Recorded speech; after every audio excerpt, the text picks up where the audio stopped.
ladies, it's Katie, coming to you Monday, April 4th, 2016. Today was embryo transfer day.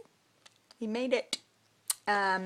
Just wanted to, might be a long video, bear with me. I just wanted to share with you the events of the day, how I was feeling, one of the big hiccups we had of the day, and I guess what's next. So last video I did was Friday, just saying that all of our embryos were still good. 7 of them were excellent.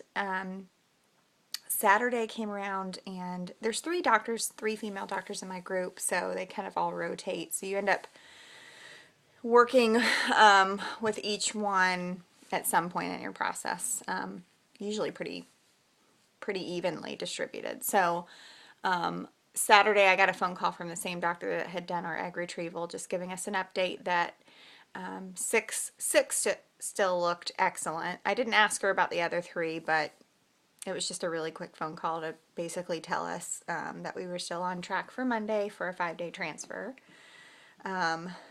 Sunday, I just started to get really nervous. It's like, I love watching these videos and researching. It's just kind of who I am. But then you start to read things that like freak you out. Like, you know, people had so many embryos on day 3 and then none of them made it to blastocyst. And I'm like, oh my gosh. And then I just had this whole new level of panic and craziness. My husband's like, you need to stop getting online. So I didn't sleep well last night. This morning I just woke up and kept praying that they wouldn't call me. I felt like a call would be probably a bad thing. And they didn't. So, yeah, our appointment was at 10:30. They wanted us there a few minutes early. So we left out about 8. We live a couple hours away.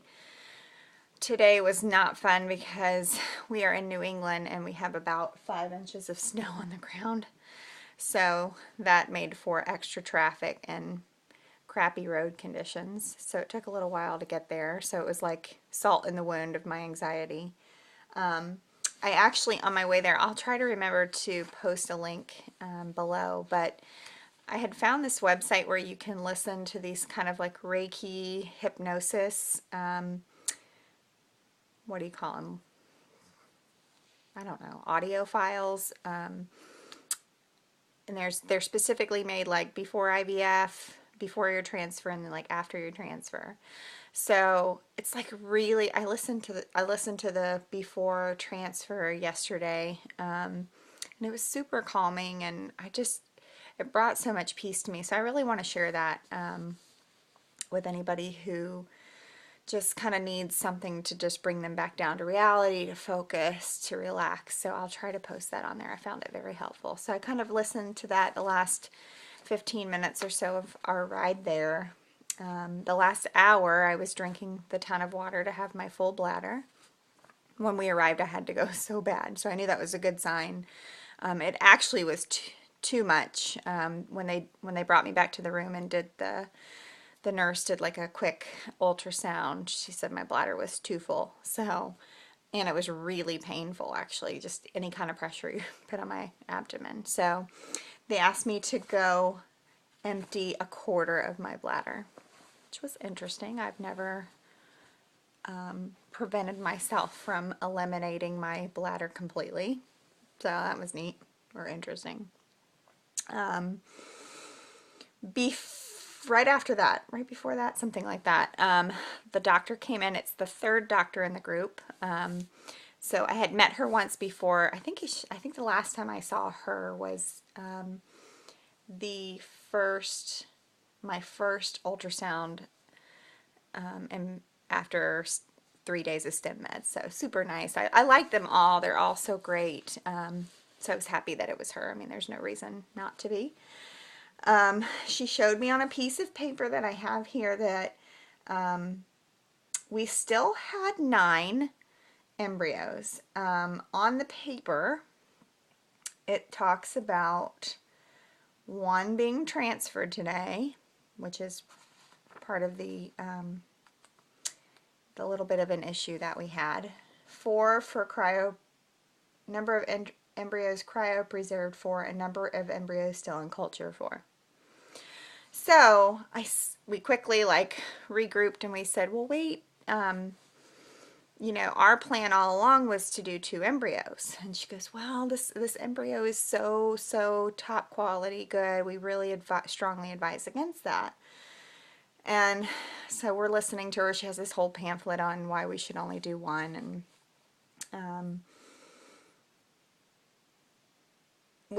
she starts to talk about how, well, sometimes it depends on your insurance anyway. They won't approve more than 1 per cycle. This clinic happens to be in Massachusetts, and actually Massachusetts has mandated infertility coverage. We live in New Hampshire, and my husband's company is a national company that is self-insured, and so they're exempt from any state law, even if we lived in Massachusetts. So anyway, what I'm getting at is probably a lot of their patients are coming with insurance coverage. We were not. And so initially when we started this process with this clinic, because we were self-pay, our doctor was open to us choosing to if we wanted to. And so really this whole last month and a half, we had decided we were doing 2. We were okay with the idea of twins, that we just wanted to increase our chances because this was really like kind of a one-shot deal for us.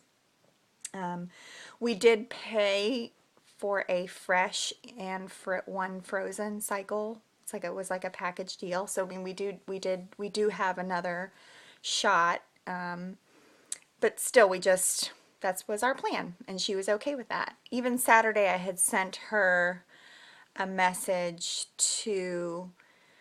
on the patient portal, just reminding her, because the more I had thought about it, we hadn't really discussed number of embryos since the very first day we met with her. So I just sent her a quick message on Saturday. It wasn't her weekend on call, but I just wanted her to know that we had still really wanted to, so that she could know or let the clinic know for today. So I was kind of taken aback. We were really like, and she said, why don't you guys take a moment to think about it? She said, I'll really do 2 if that's what you want. She said, I'm okay with that. So my husband and I kind of looked at each other and we're like, what do we do? I mean, they strongly kind of feel like this is so good that we won't have a problem, but we had this plan, and I just, in my gut, I just felt like that was our plan. That's what I wanted to stick to. So I just said, I really want to. And she said, okay, we'll do 2. So she left the room to go to where the embryologist was, and like 2 seconds later she came back and she said, I have bad news. And I was like, oh my God, what's the matter? She said, we've already frozen the other 4 excellent blastocysts. And I was absolutely heartbroken. I immediately began to cry, and my husband was very upset. She just kept kind of saying, we're so sorry, we'll make this right for you, we'll make it right. And I wasn't even at the time like thinking about what she meant by making it right. I was just like, you took this chance away, you took this choice away from us that was our choice.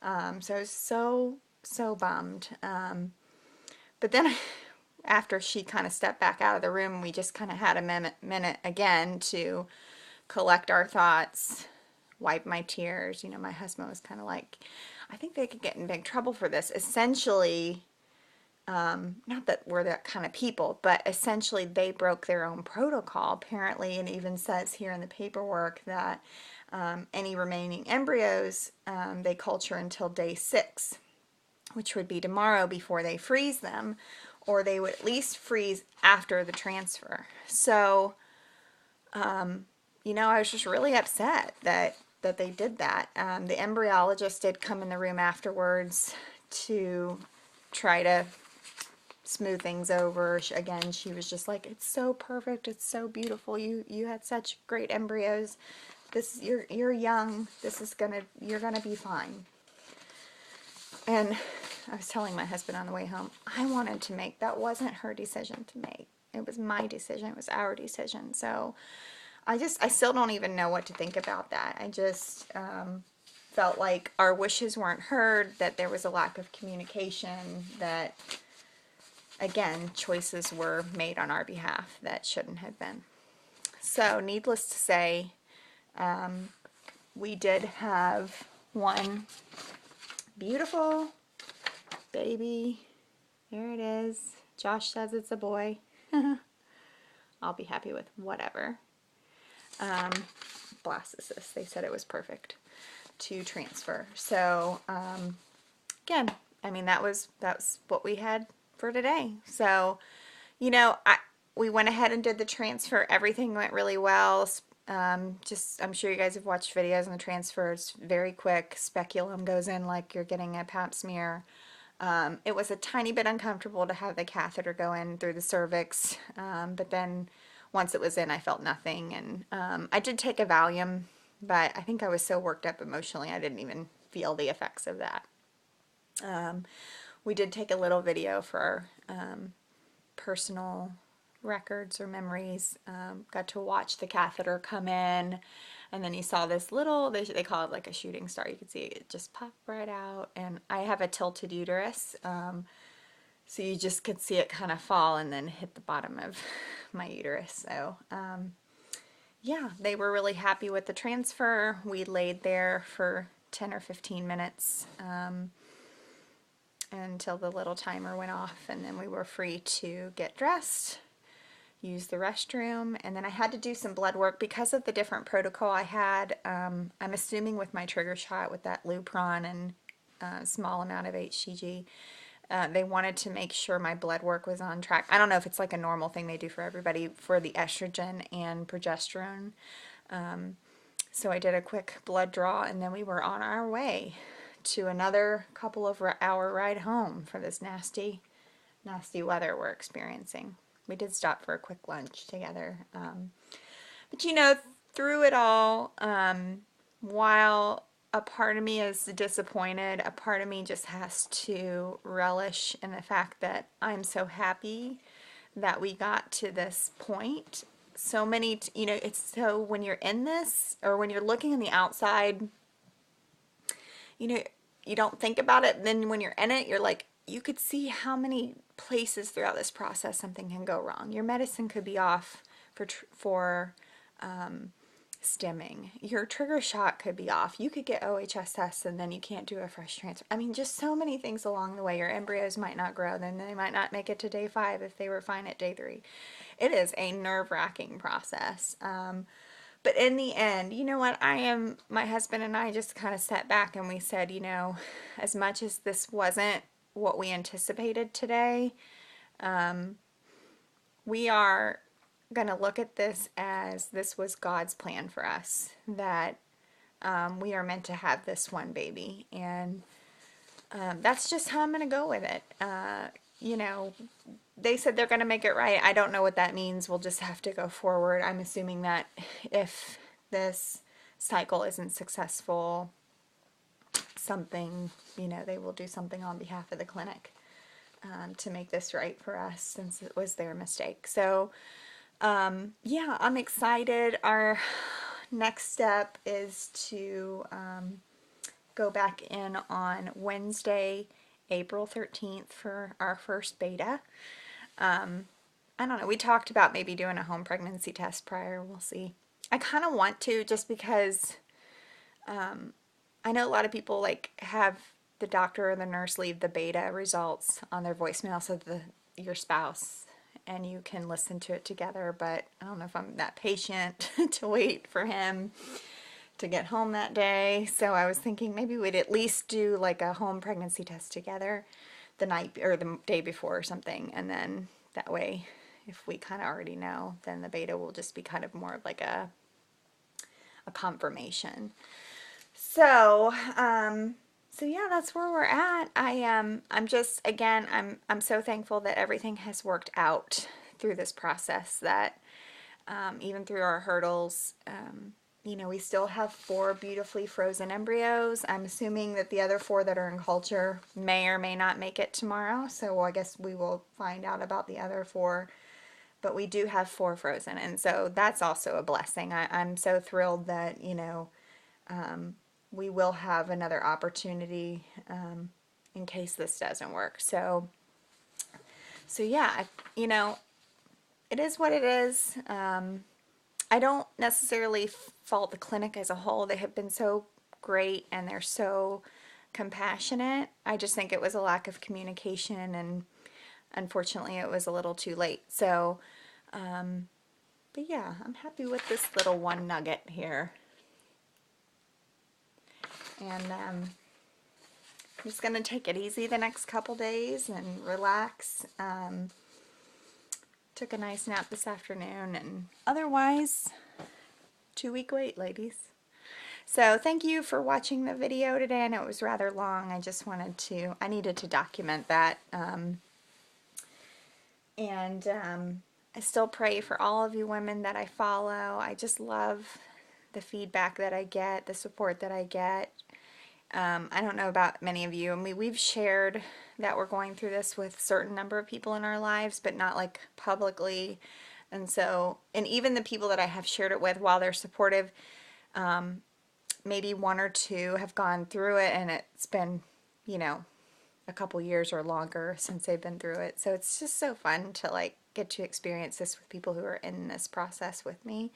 So I'm just so thankful for you all, and I'm praying for you all that this works for you, this works for me, that we all have beautiful babies, what, November, December? Christmas babies. So, yeah, so I hope to maybe post a video next week about that HPT or the beta. So, thanks you guys. Have a great day. Bye.